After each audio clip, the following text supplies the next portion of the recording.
Hey everybody, Rob from Karma Comic Chameleon coming at you with another ProRevenge story. Lie about giving me a raise? Say goodbye to your income. Now with 100% more revenge. Let's jump right in. Background. I work as a subcontractor for an actually licensed contractor for a realty company. Basically, the realty company buys houses, and the contractor tells us to go to the new address, and my coworkers and I flip the house and get it ready to be rented out. When I first started a job, it was a difficult transition considering I was a plumber previously, but eventually I became a valuable asset to contractor's company, thus the realty company as well. The contractor was infamous for being a bit of an when it came to actual business and money. He was constantly yelling and screaming at the plumber, the painters, etc. about prices and how it took them too long and he wasn't paying that much, which I would understand if the yelling was actually warranted. When it became tax season, he gave everyone else a 1099 and then said he lost mine and got pissed off every time I asked him about it. This guy makes easily $2 million a year, so he says, so I don't really think $100 off the price matters that much. Not enough to get into a screaming match and ruin relationships with the other subcontractors. I've been working for him for about a year now at $16 an hour. Not too bad for my area, but I make him a lot more a day than the $160 I make every 10-hour workday. One day, I asked him for a raise, which he laughs and shuts me down immediately. After that, I decide to work harder, get houses done faster, and show him that I deserve a raise. A few months later, I decide to ask for a raise again, but not as directly. How could I be more useful to the company so I can increase my productivity and both of us can make more money? He said, get a van and a trailer, and then we can talk about more money, in his normal gruff tone that says, shut up and get back to work. After that day, I worked side jobs here and there, worked a lot later than I usually would, and even all throughout the weekend, saving up as much money as possible. I sometimes wouldn't eat some days just to save that little bit of money. He loved how much I was getting done, and I could practically see the dollar signs in his eyes when I told him all that I got done every day. Finally, the day came where I saved up just enough money to buy my dad's old Ford van. Then not long after, I bought a little piece of crap 5x10 trailer that I had to fix up. The following Monday, I pull up with a bright white gas guzzler and the fixed up trailer following behind. I walked up to him smiling ear to ear about my accomplishment, hoping he would be proud or at least happy about all that I have done. I tell him to look at my new toys, and all he says is, cool, and got in his truck and left. Okay, maybe he's just busy, I thought, as I processed his extremely underwhelming response. At the end of the day, I finally have a moment with him to discuss my raise. So, I have a van and a trailer. I've saved up and done everything you said that I needed to do to make more money and be more of an asset to this company. He narrows his eyes at me. What are you talking about? You said that if I got a van and a trailer, that you would pay me more, I said confused. I never said any of that shit. You have to actually work if you want anything else from me. I was devastated. I had been working my ass off while he sat on his and watched.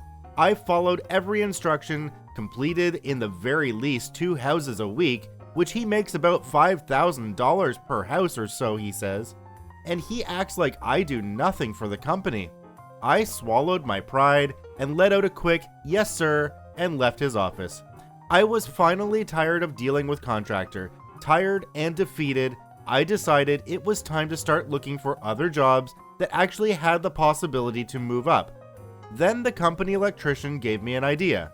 I'm gonna call him Adam for privacy reasons. Adam is a good guy all around. If you needed advice or just someone to talk to, he was always there for you. I told him about everything that has happened with contractor and told him I was looking for other jobs. He simply said, you're not supposed to be here to try and make it to the top. You're here to learn.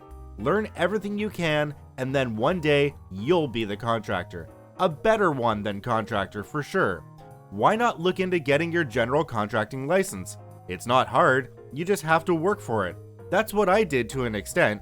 I worked for Contractor for years dealing with his bullshit until one day I decided to get my electrician's license. Now, he doesn't decide what I'm paid. I do.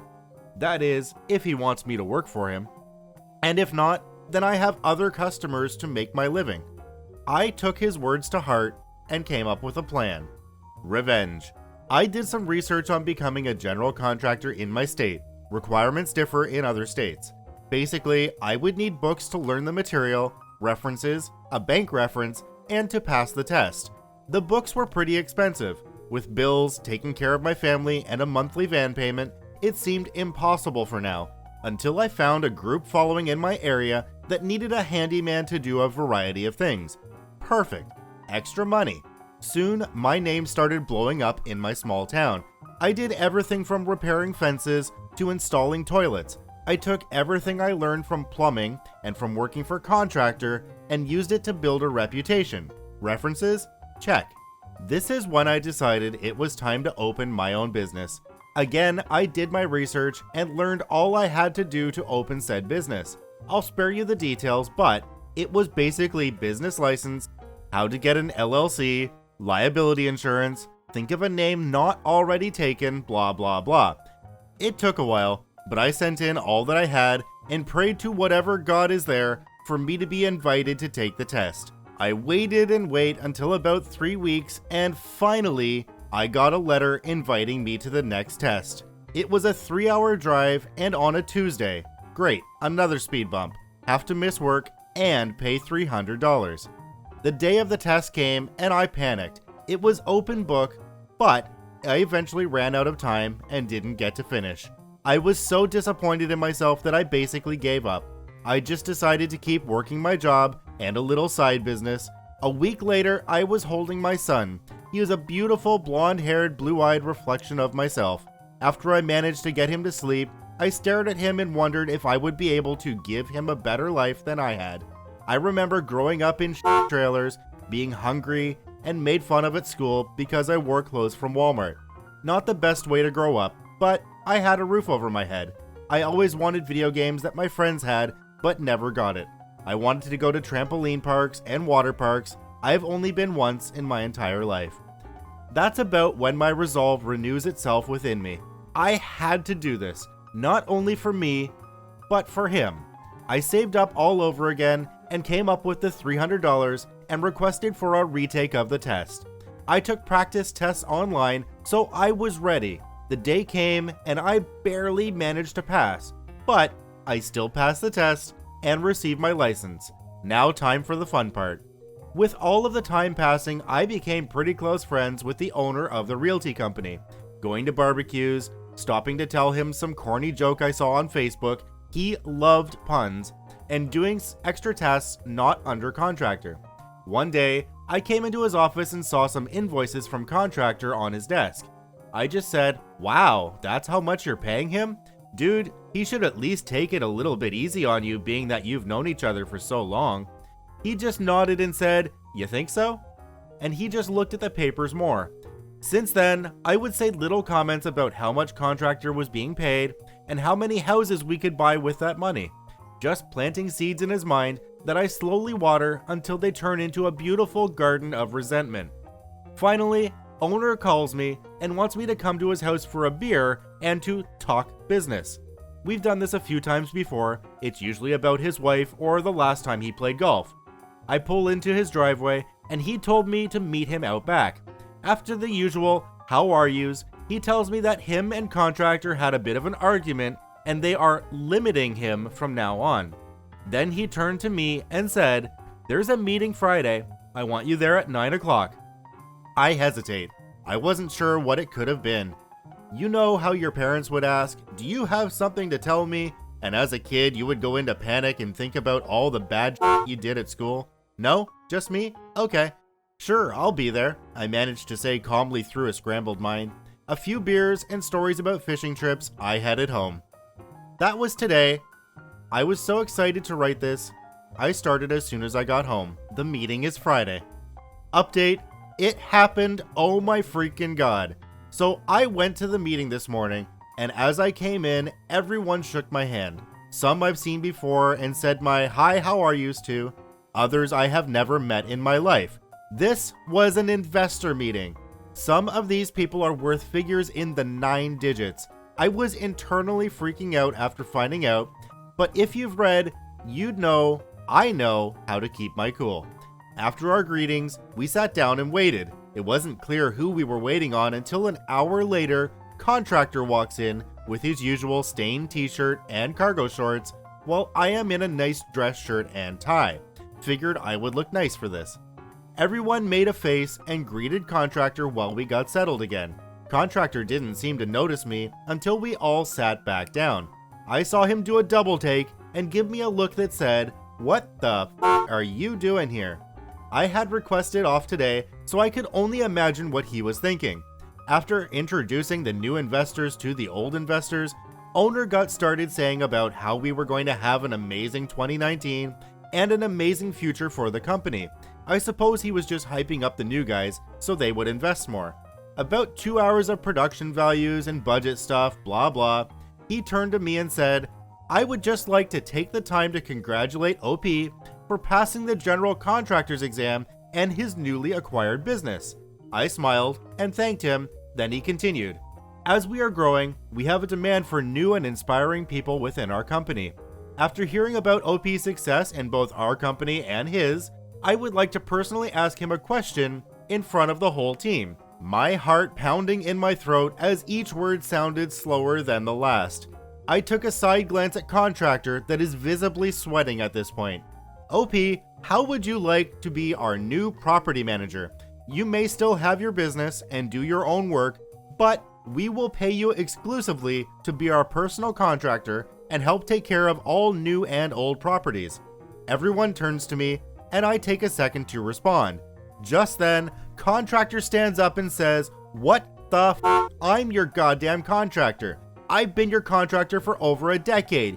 You can't just replace me for some dip that doesn't know what he is doing."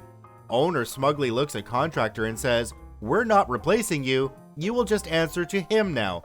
All tasks, orders, and billing will go through him now. If you would like to still work for us, granted you mind your mouth and tone, you will run anything you do by OP."